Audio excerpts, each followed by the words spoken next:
तमिलनाडु की राजनीति में अभी-अभी जो हुआ है ना, उसे एक जबरदस्त राजनीतिक भूकंप ही कहा जा सकता है। चलिए, बिना समय गवाए सीधे इस ऐतिहासिक घटनाक्रम के विश्लेषण में उतरते हैं।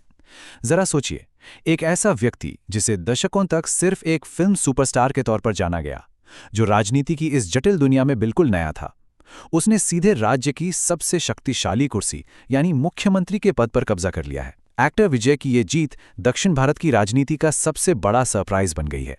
किसी नए चेहरे का सीधे सत्ता के इतने ऊंचे शिखर पर पहुंचना कोई रोज की बात तो है नहीं। तो सवाल यह है कि आखिर ये मुमकिन कैसे हुआ? इसके पीछे की रणनीति क्या थी? आइए इस पूरी कहानी की गहराई में चलते हैं और समझते हैं कि जमीन पर असल में क्या चल रहा था। इस पूरी जीत में जो बात सबसे ज्यादा हैरान करती है वो है इसकी रफ्तार। महज 2 साल। जी हां, बिल्कुल सही सुना आपने। जिस पार्टी ने ये ऐतिहासिक जीत दर्ज की है ना, उसका आधिकारिक गठन इस चुनाव से सिर्फ 2 साल पहले ही हुआ था। फरवरी 2024 में तमिल जागा वेट्री कड़गम यानी टीवीके को लॉन्च किया गया था। उस वक्त बाहर बैठे कई लोग सोच रहे थे कि ये सिर्फ एक और एक्टर का पॉलिटिकल एक्सपेरिमेंट है। लेकिन 2026 आते आते महज 24 महीनों के इस छोटे से वक्त में इस पार्टी ने पूरे चुनावी सिस्टम को पलट कर रख दिया। जीरो से शुरू करके इतनी तेजी से सीधे सत्ता तक पहुंचना वाकई एक असाधारण बात है। अब अगर हम थोड़ा चुनावी गणित पर नजर डालें तो तस्वीर और भी साफ हो जाती है।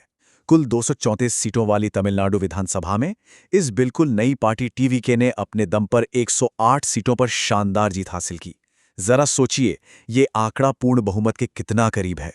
इसके बाद एक मजबूत सरकार बनाने के लिए टीवीके ने कांग्रेस और वीसी के जैसे सहयोगी दलों का समर्थन लिया और गठबंधन की नींव रखी। ये डेटा हमें साफ बताता है कि राज्य के लोगों ने इस नए राजनीतिक विकल्प को कितनी बड़ी संख्या में और कितनी जल्दी अपना लिया। ये कोई किस्मत का खेल नहीं था, बल्कि एक बहुत ही अचूक चुनावी रणनीति का नतीजा था। और ध्यान देने वाली बात यह है कि ये सिर्फ एक सत्ता परिवर्तन नहीं है, ये तमिलनाडु के लिए एक बहुत बड़ा ऐतिहासिक और सामाजिक मील का पत्थर भी है। इस चुनाव के साथ राज्य को अपना पहला अल्पसंख्यक ईसाई मुख्यमंत्री मिला है। तमिलनाडु का राजनीतिक इतिहास बहुत लंबा और विविध रहा है, लेकिन ये पहली बार है जब अल्पसंख्यक ईसाई समुदाय से आने वाले किसी नेता ने यह सबसे बड़ी कुर्सी संभाली है। यह तथ्य राज्य के सामाजिक ढांचे और लोकतांत्रिक समावेशिता को समझने के लिहाज से बेहद महत्वपूर्ण है। ये जीत पारंपरिक राजनीतिक समीकरणों को पूरी तरह से तोड़ती हुई नजर आती है।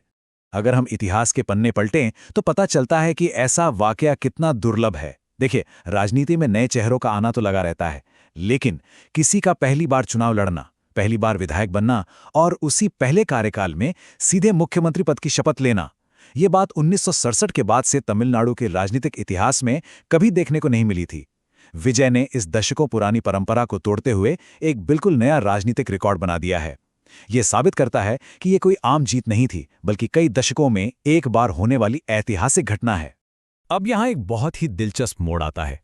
बाहर से देखने पर भले ही लगे कि ये रातों रात मिली कामयाबी है, लेकिन असल कहानी 2026 से बहुत बहुत पहले शुरू हो चुकी थी। इस जीत की सबसे पहली ईंट 2009 में ही रख दी गई थी, जब विजय मक्कल इयक्कम फैन क्लब लॉन्च हुआ था। ये सिर्फ एक फैन क्लब नहीं था, बल्कि भविष्य के एक बड़े संगठन की तैयारी थी। इसके बाद 2021 के स्थानीय निकाय चुनावों में उन्होंने पानी का तापमान चेक किया। उनके समर्थकों ने खामोशी से चुनाव लड़ा और जमीनी हकीकत को परखा। और फिर इसी 15 साल की सॉलिड तैयारी और जमीनी अनुभव का नतीजा था फरवरी 2024 में टीवीके पार्टी का लॉन्च। मतलब इस राजनीतिक तूफान के पीछे 15 सालों की एक बहुत ही गहरी और व्यवस्थित रणनीति काम कर रही थी। लोकप्रियता को सीधे सत्ता में कैसे बदला जाता है, ये सफर किसी मास्टर क्लास से कम नहीं है। ये सब 3 बहुत ही सधे हुए चरणों में हुआ। सबसे पहला कदम एक विशाल और मजबूत सिनेमैटिक फैन क्लब खड़ा करना, जिसने अपार भीड़ जुटाई।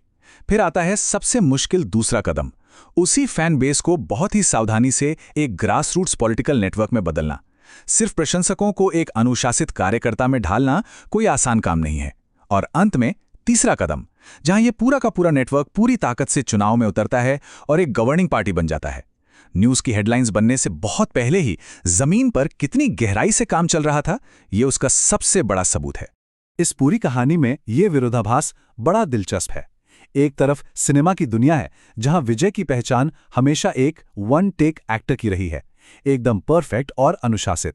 इसी चरम अनुशासन की वजह से सिर्फ 6 साल के करियर में उन्हें प्रतिष्ठित कलैमामणि पुरस्कार भी मिल गया था। सब कुछ कितनी रफ्तार से हुआ। लेकिन राजनीति के अखाड़े में वहां यही सुपरस्टार बिल्कुल अलग अवतार में नजर आया। जल्दबाजी करने के बजाय वो एक बेहद धैर्यवान और रणनीतिकार नेता के रूप में सामने आए, जिनका फोकस 15 साल लंबे एग्जीक्यूशन पर था।